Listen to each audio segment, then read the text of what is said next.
think the biggest element is the motivation, because if they are motivated to work on recovery, they will recover well and fast.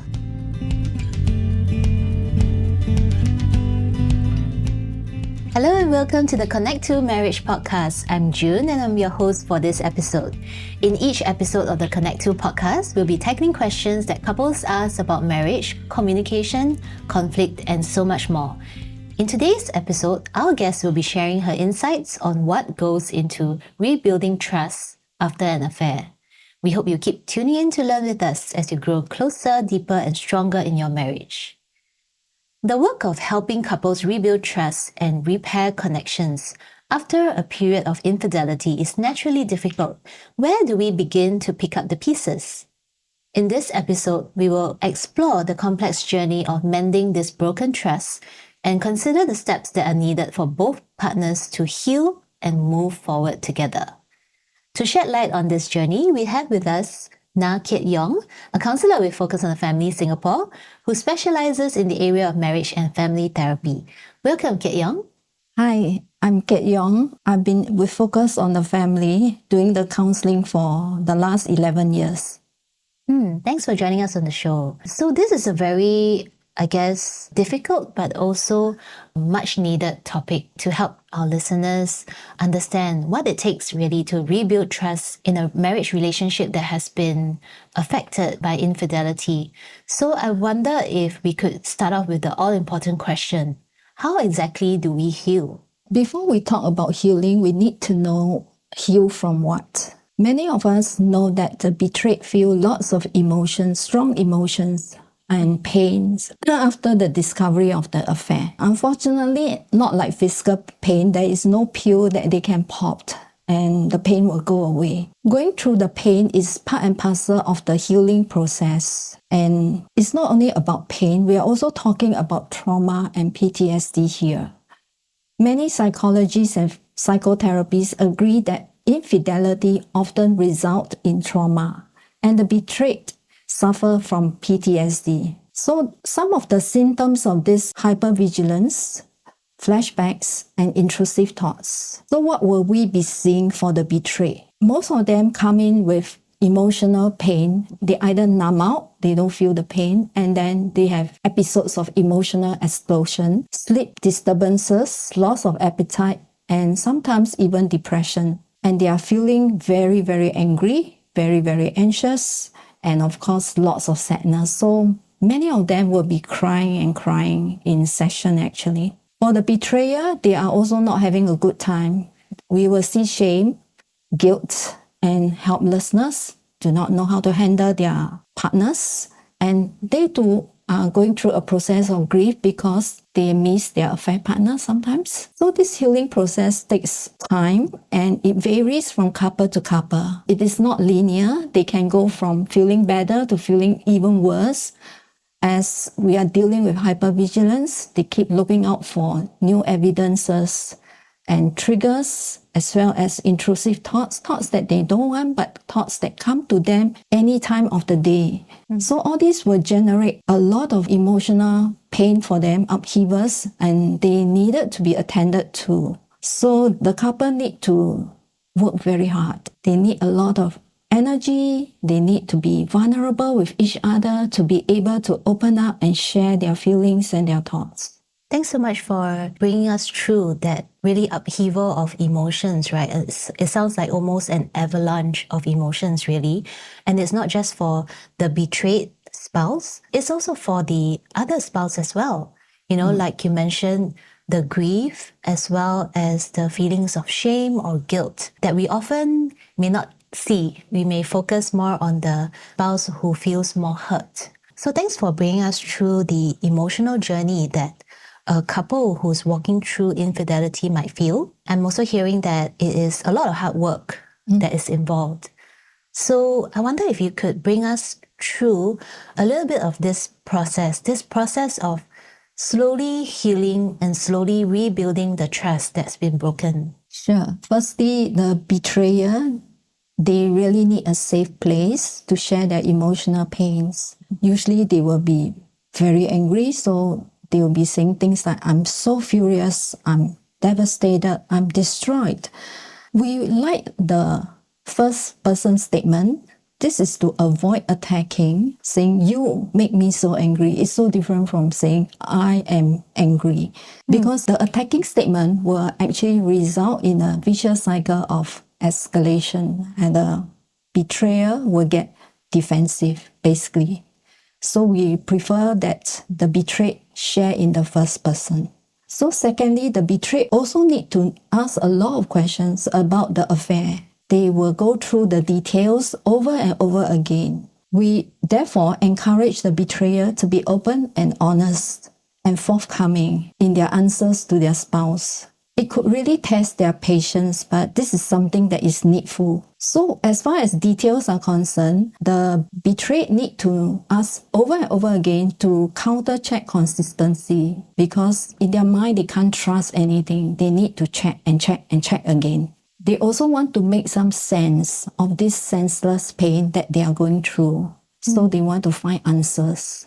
Of course, they won't find a lot of answers, but they still need to question and question. Having said that, we strongly discourage asking questions on the type of sex, as this type of question will form images in the minds of the betrayed, and these images will be very, very difficult to eradicate.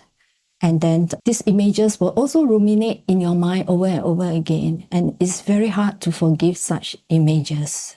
I mean, I can imagine you may want to hear the details in order to have a sense that you can trust your spouse again, and you want to really work at this healing process, right? But at the same time, sometimes knowing too much can also be so difficult and so painful, can be too much for a person to bear. So I'm glad you brought that up as well. What if the betrayer is not forthcoming, or he or she feels very cornered in this questioning?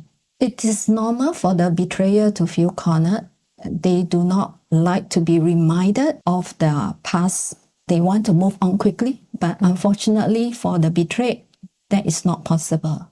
So the betrayer finds it very hard to go through this process of answering over and over again. Some of them want to protect their spouse. They don't want their spouse to hear all the details. They think their spouse cannot take it. Sometimes they also fear that the spouse will be very angry, be very reactive, or some of them even want to protect the affair partner.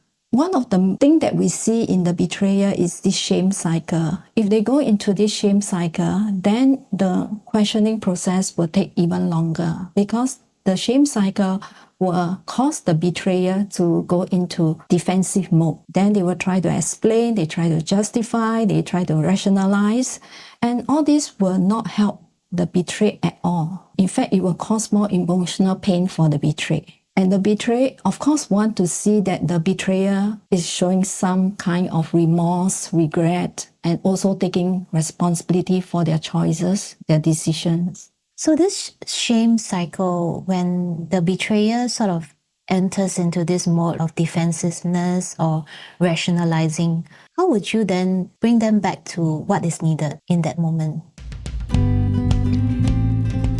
A lifetime of love and romance requires intentional effort and attention. Yet in times of busyness and with overwhelming priorities to tend to, our marriages can often take a back seat. No matter the state of your relationship today, we want to help you and your spouse thrive. Check out Connect 2, featuring specially created experiences and resources, our favorite selection of articles, top hits on our podcast, date ideas, conversation starters, and more to address the issues that are keeping you and your spouse apart, and to help you rekindle the joy of pursuing one another. Visit www.family.org.sg/connect2 today.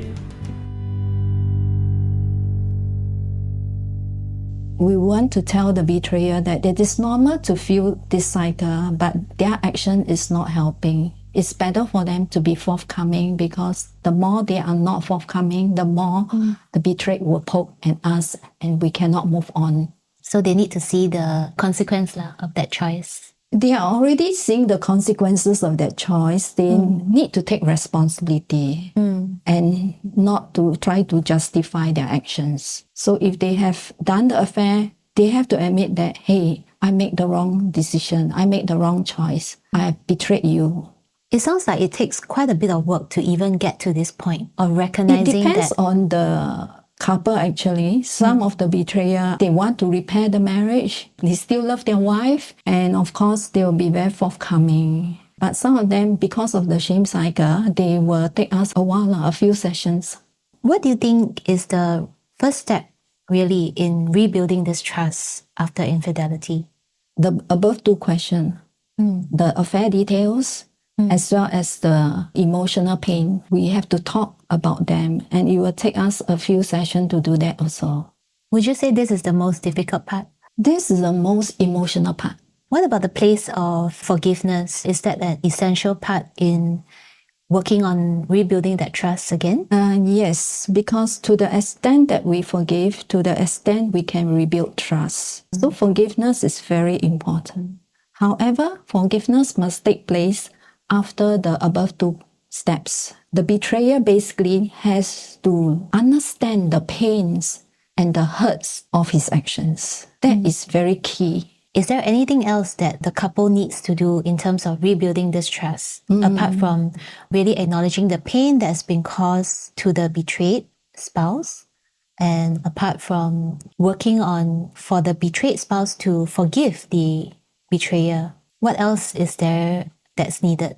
Of course, we are talking about the betrayer showing remorse and regrets, and that is also very crucial because that shows that he's sincere, that he wants to do the work. So it shows that he or she understands the impact and the pain that they have caused to the betrayed spouse. So we always say that he's the source of the pain. He must also be the source of the healing, Right. the solution to the healing process. And what exactly this remorse looks like in daily life, that will depend on the individual, right?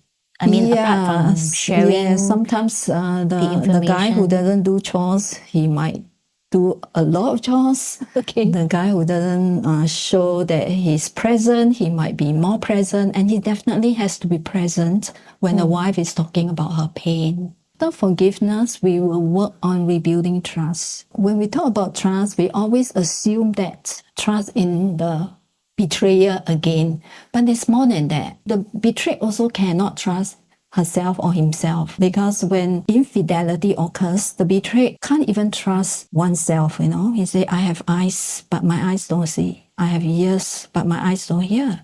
All these betrayers, all these deceptions were happening right under my nose. And I suspect nothing. What's wrong with me? What's wrong with my senses? There's something wrong with me. So I can't even trust my senses.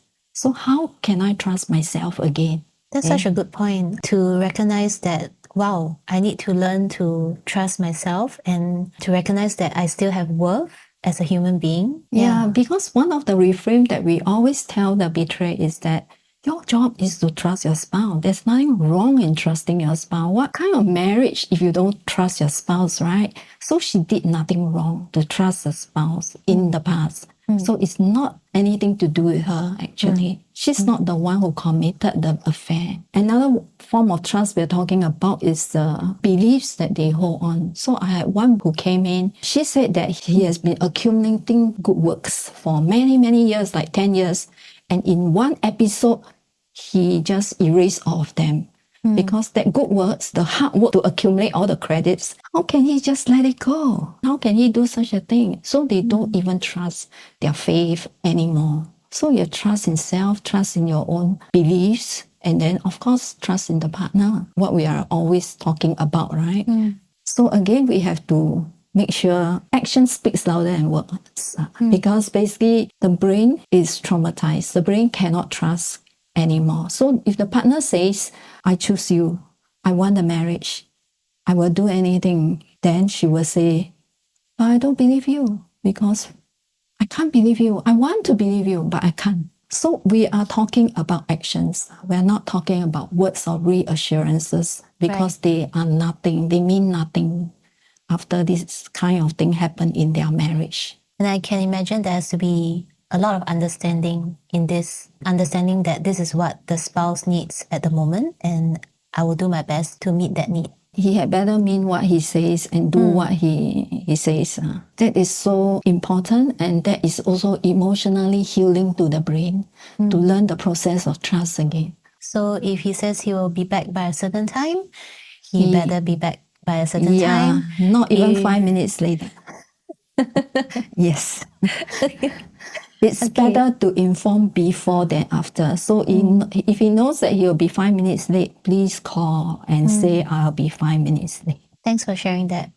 So I'm wondering at this point, what steps can a couple take to prevent future trust issues from happening in their relationship? Okay, so what we hope to see in our process of healing is basically two.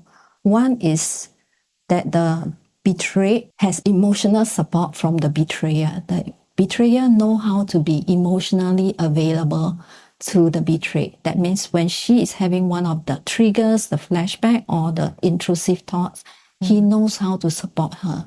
He knows how to attend to her pain.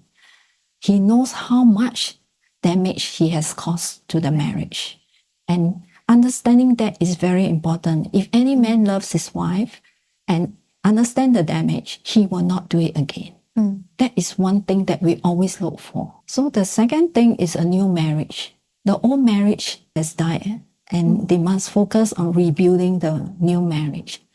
Normally in affairs, for most of it, I won't say all because nowadays affairs happen for various reasons, but about 80 to 90% of the affair happen because of disconnection, because there was something happening in the marriage that caused disconnection. And this, if we look at the pattern of the marriage, it can happen between 1 to 2 years before the occurrence of the affair. That's very important to work on the new marriage. So after doing all the work of rebuilding trust, we want to work on the new marriage. We basically look at the interaction patterns as well as certain needs that are not met. The couple need to work on this for the new marriage. Thank you for sharing that. I think that is a real reminder to us all, really, to guard this connection that we have in our marriage so strongly and so fiercely. And if there are signs of disconnection, we should immediately take action to rebuild that, to work on that. But most bring it up couples again. believe that time will heal all things. Then they wait and they wait and they wait. Thanks so much, Kiat Yong, for sharing. I think it's really given us a glimpse into the world of a couple who is rebuilding their marriage, and indeed they are working on a new marriage as well after infidelity strikes.